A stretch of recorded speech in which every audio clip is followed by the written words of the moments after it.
I drove into Los Angeles, and there was a Hollywood Landmark Hotel. She introduced me to Jimi Hendrix. Jimi Hendrix said, "Are you Jewish?" And I said, "Yeah." And he said, "You should be a manager." I said, "Great." Well, hello, Chef Gordon. Aloha. And welcome to Seattle. Happy to be here. 40th anniversary of SIFF. We're just beside ourselves Me that too. you're here. Me too. And then we've got this documentary. Which is amazing. Supermensch. Yeah, and Mike Myers really, what a work of passion. I mean, I'm so humbled by it. It's amazing. And that's no surprise, because eventually somebody's going to do a documentary about you. That's a fact. How did this documentary happen? I met Mike in '91 on Wayne's World. And we had a interesting exchange. And I love telling stories. Alice always says, never let the truth, Alice Cooper is my oldest client. And he always says, never let the truth get in the way of a great story. And I love telling stories. And sometimes there's a moment in the documentary where I'm telling a story which I really think is to this day true. And it couldn't have been, because the guy I was talking about died 2 years before. And Mike stops the movie and puts up, "Not true." Shep was very high. Disclosure. Yeah. I love telling stories. So Mike, who loves stories, I mean, he's a comedian who has an amazing story sense, would come over and would call up and say, "Can I get another story tonight? One more." And then he finally bought a house in Maui, stayed at my house a lot. And I would constantly, every night, tell him stories. And I have a lot of stories. Three most important things a manager does: get the money, to always remember to get the money, never forget to always remember to get the money. For about 7 or 8 years, he asked me if he could record them, put them down. He wanted to, make a movie out of it, do something with it, somehow keep a record. That really wasn't in my wheelhouse. I think fame is a very dangerous thing. There's no real intrinsic value to it. I had no real reason. I don't monetize who I am. I'm more effective not being known for what I do for a living. So I had no reason to say yes, and then I had the medical thing, and I ended up in the hospital very heavily medicated. Mm-hmm. And I think when you're in the hospital, you start really feeling sorry for yourself. You know, you're in this little tiny room, and the whole world is still rolling by, and it's like, why me, and all that stuff. And he called me up and said, "Do you want to do it now?" And yeah. Do it. Shep Gordon is the nicest person I've ever met, hands down. What's really important for me is to do compassionate business, what I call using coupons, paying someone back, doing something for you that they didn't have to do. There aren't winners and losers. There's only winners, and the journey began. I think maybe your beginnings in the picture business are connected here locally to the Seattle area. Is that correct? It is Alan Rudolph, who lives on Bainbridge Island. I am very proud of the movies that I made and did, but I wouldn't have done it without Alan. I had represented a client named Teddy Pendergrass who had a very tragic accident and needed money. He didn't have resources. He had kids to support. He had family. And the only way that I could sort of manufacture a way to get him money was he had an out clause in his record contract at CBS saying that if he did a soundtrack, that was a free record, didn't have to go to CBS. And I found someone who would buy it if Teddy would do a soundtrack and if he lived long enough to do a soundtrack. In case anybody ever, above him in the company said, "Hey man, you gave $1 million to a guy who's dying. I have a record, I have a movie." I thought they were going to do it. They lied to me. That would have been a story that I was the liar. So I went to Luther Vandross, and he wrote a song called "Choose Me" and sang it like 20 generations back, like in a tin can. And I went to Alan Rudolph, and I explained to him, I had done a couple of movies with Alan, and I explained to him that I needed a script, but we were never making the movie. And he wrote the script for "Choose Me." Teddy got his money, life was beautiful. And then one day Al Rudolph called me and said, I need a favor. And I couldn't say no. And I said, "What's that?" And he said, "I want to make the movie." And I was like, "Oh, no." And Alan Rudolph is, he's in the pantheon of, the best. He's so great. The first movie we did together was a documentary on Timothy Leary and G. Gordon Liddy. And somehow Alan had tripped over the fact that in the late 50s, G. Gordon Liddy was an assistant district attorney in upstate New York. And one day Leary gets a tip that he's going to get busted. So he gets all the drugs out of the house, but Liddy was a jokester. He was like the merry prankster. I mean, he really loved that stuff. So he put peat moss in his room.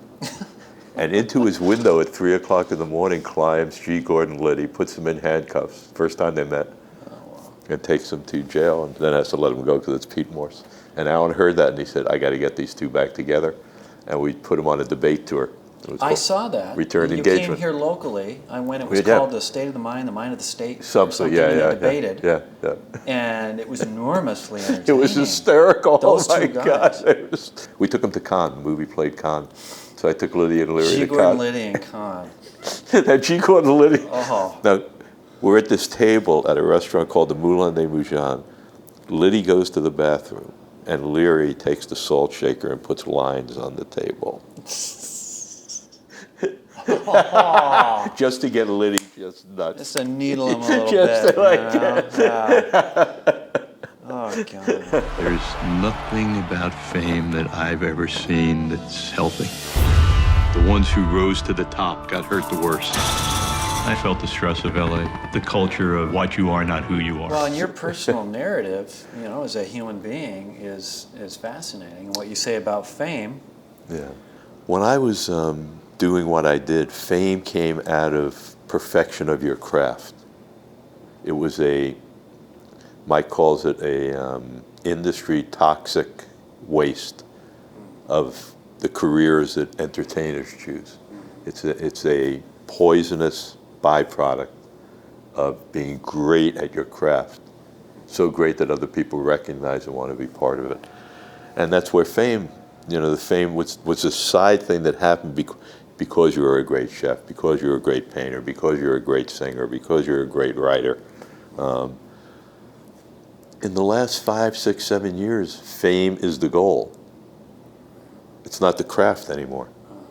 The craft is insignificant. It's fame. Fame for the sake of itself. Yeah, everybody wants to be on Top Chef. They don't want to be a great cook. Everybody wants to be on The Voice. They don't want to be a great band. It's a very different, I think a very dangerous mindset, because there's no foundation to fall back on. It's just, fame is tough. It's very tough to survive. Well, and I'm fascinated by you. I think it was John Updike who once said that celebrity is a mask that eats into the face. They pay a big price. Yeah. That they really pay a price. Because I'm not famous, I can blend in with people and hear them talk about famous people.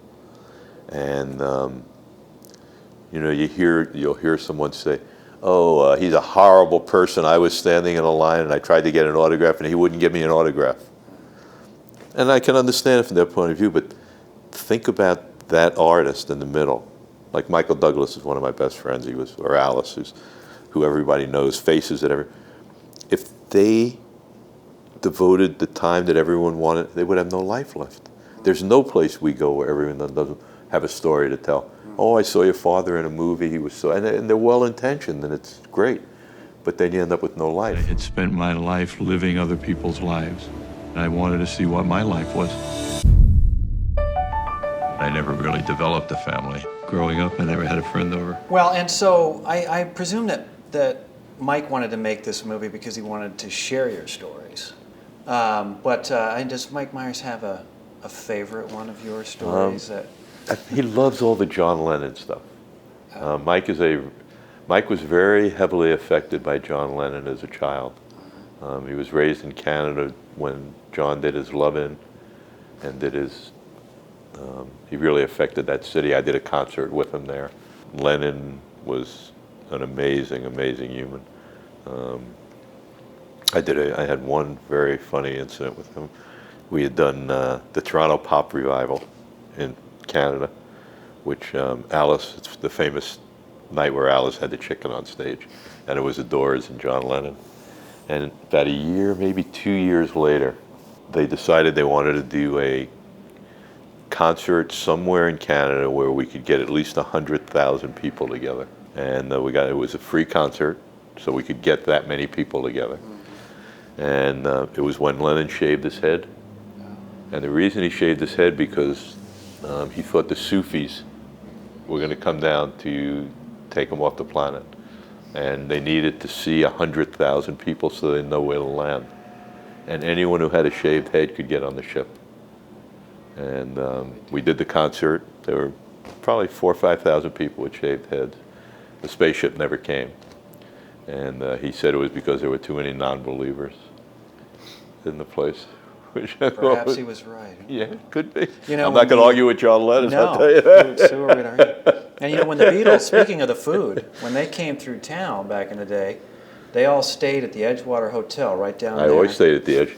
They fished. There you go. You know exactly. That's what they did. And we still talk Every about rock band in the 70s, 80s, I think 90s, every single rock band went fishing off the balcony of the Edgewaters. that. Yeah, it's like a thing to do that. You had to do it. It was like you had to do it. How many pairs of panties probably got thrown in that water from the rooms? Oh, goodness, yeah. So, you know, this is it's an auspicious, special festival for us because it's our 40th anniversary. Amazing. You're helping make it extra special you. by gracing us with your presence and your experience and the wonderful documentary. So we'd like to raise a glass to you and to the film, and with all your Seattle connections, please, please come back and visit us Thank you. again. Thanks for having me. Cheers. That's good, huh? Yeah. Huh? A little lead in our pencil? Yes, more better. You will be returned home safely, but forever changed.